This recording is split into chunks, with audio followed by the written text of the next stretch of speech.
Today we are going to discuss about journal entries. Journal entries कैसे करते हैं? The most important part to record the transaction. Journal entries के लिए सबसे पहले पता होना चाहिए हमारी अकाउंटिंग टर्म्स। अकाउंटिंग टर्म्स का मतलब होता है कि जैसे आपकी assets, liabilities, expenses, losses, profit, gain, income. Journal entries करने से पहले journal entries we can do by two method, traditional and the second is modern method. Traditional में आपके गोल्डन रूल्स आते हैं। 3 गोल्डन रूल्स होते हैं आपके। First,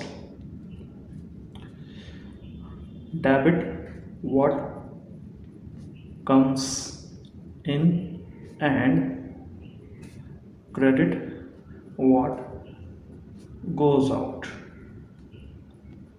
and the second is debit the receiver and credit the giver, and the third is all assets,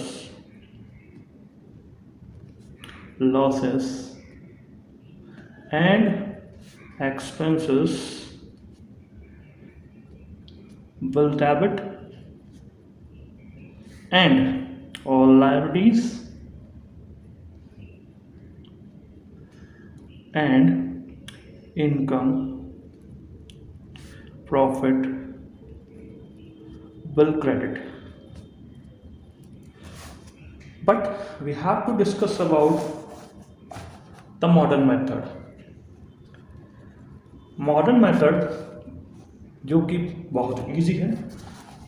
from this we can do the journal entries to record the transaction. अब modern method में सबसे पहले जो हमारी terms हैं, accounting terms, उनको categories में बांटा गया है, 5 कैटेगरीज में।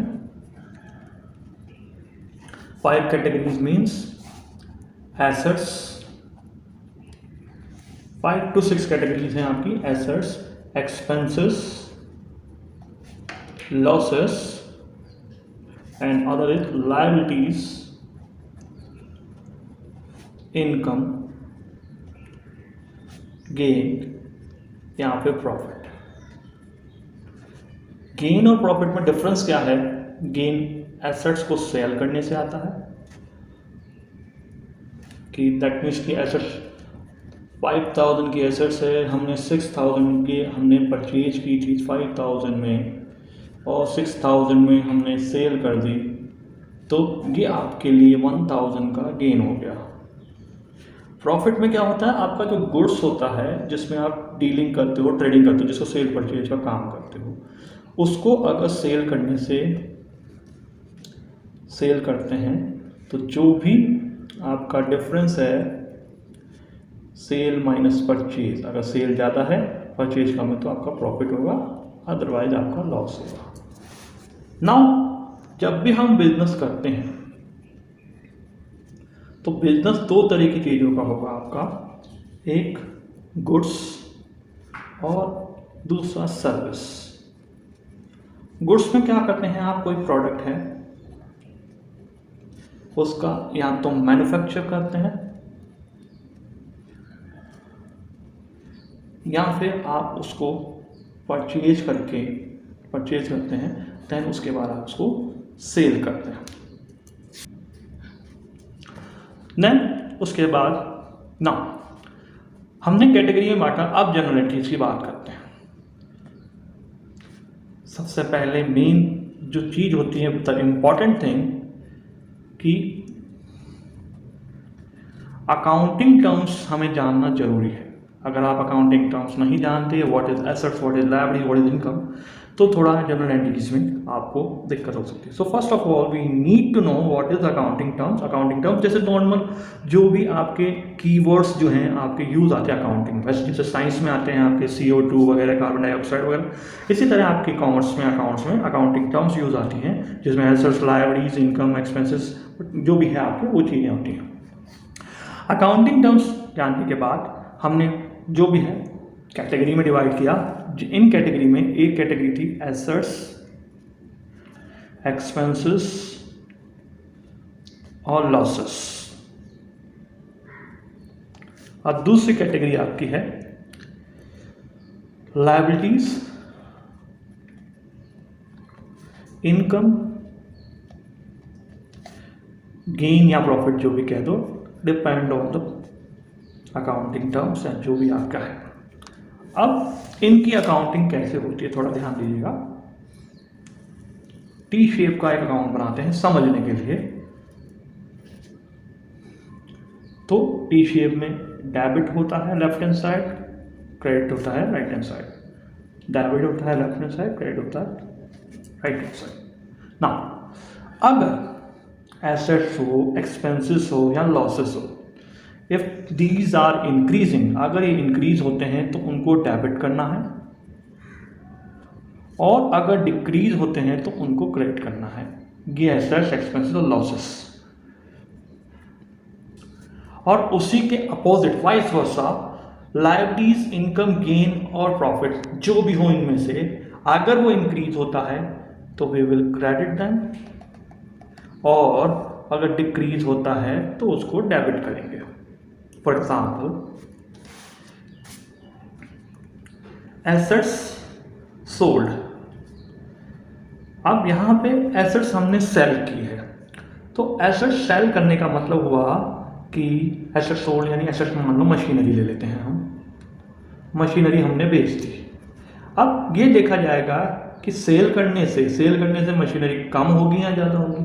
पहली चीज़, हम जो ये ट्रांजेक्शन है, इस ट्रांजेक्शन में हम देखें दो अकाउंट कौन से हैं, क्योंकि डबल एंट्री सिस्टम होता है। डबल एंट्री के सिस्टम का मतलब है कि दो जगह इफेक्ट पड़ता है। अगर आप कहीं पे भी कुछ खरीदने जाओ तो आपके पास दो तरह से इफेक्ट पड़ेगा, एक चीज़ आएगी, एक चीज़ जाएगी। अगर आपने बुक्स परचेज की है तो आपके पास बुक्स आएगी और कैश जाएगा, तो डबल इफेक्ट हो गया, डबल एंट्री सिस्टम हो गया आपका। ठीक है, तो एसेट्स जो है हमारी, जैसे मशीनरी हमने सेल की, तो मशीनरी सेल करने से ये मशीनरी डिक्रीज हो जाती है, और दूसरा अकाउंट क्या होता है, कैश, ये हमारा इंक्रीज हो जाता है। तो cash increase and machinery decrease होती है। तो मशीनरी डिक्रीज हुई है तो वो तो होगी क्रेडिट, और कैश इंक्रीज हुआ है वो होगा डेबिट। तो जनरल एंट्री कैसे करेंगे आप, जो डेबिट है cash account debit to machinery. Narration यानी इसकी डिटेल क्या, किस चीज के बारे में, बीइंग एसेट्स सोल्ड। तो इस तरह से आप एसेट्स का हमने किया, मान लो 50,000 में हमने सेल की, तो ये 50,000 हमने लिख लिया। ये हमारा जैसे एसेट्स, एक्सपेंसेस और लॉसेस के लिए कैटेगरी वाला है। सपोज लायबिलिटी, इनकम और गेन की बात करें तो what we will do, that means कि वी परचेज एनीथिंग और any income is there. Suppose interest received, हमने इंटरेस्ट रिसीव्ड किया। अब जो इंटरेस्ट हमने रिसीव्ड किया वो हमारे लिए क्या है, इनकम है। ऑब्वियस सी बात है, कैश में रिसीव होगा। ठीक है, ये हमारे लिए एसेट्स है। अब इनकम हम रिसीव कर रहे हैं, इनकम है, तो इनकम हमेशा क्रेडिट होगी। कैश हमारा एसेट्स है भैया, इनकम अगर रिसीव हो रही है यानी कैश आ रहा है हमारे पास, यानी कैश इंक्रीज हो रहा है, तो इंक्रीज हो रहा है तो ये हमारा डेबिट हो जाएगा। तो एंट्री हो जाएगी आपकी cash account debit to interest received. तो नरेशन लिखेंगे, इसकी डिटेल लिखेंगे, बीइंग इंटरेस्ट रिसीव्ड।